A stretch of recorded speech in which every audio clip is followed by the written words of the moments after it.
war! We don't want another war! Outside Parliament this evening, there was no doubt what they thought about the bombing raid on Syria by Britain in collaboration with America and France. Not in my name! They hated it. Statement of the Prime Minister. Across the road, the Prime Minister was equally lacking in doubt that blowing up President Assad's chemical weapons capacity was wholly justified, even if there were MPs in front of her and behind her on her own side who thought she shouldn't have done it without their permission. Let me be absolutely clear. We have acted because it is in our national interest to do so.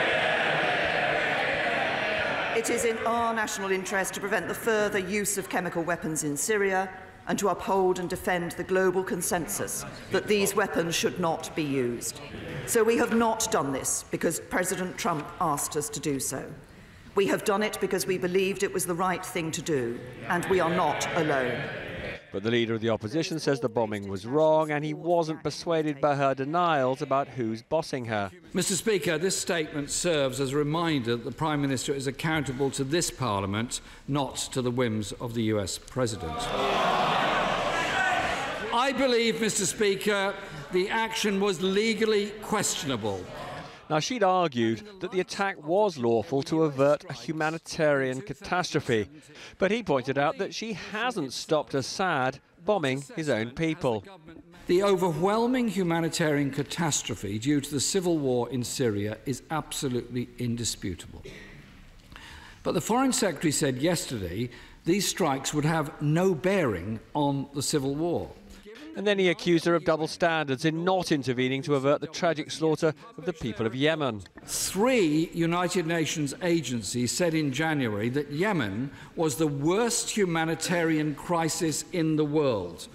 Now, although the most senior MP, a Tory, supported the bombing, he didn't like her failure to seek his and his fellow MPs' prior approval.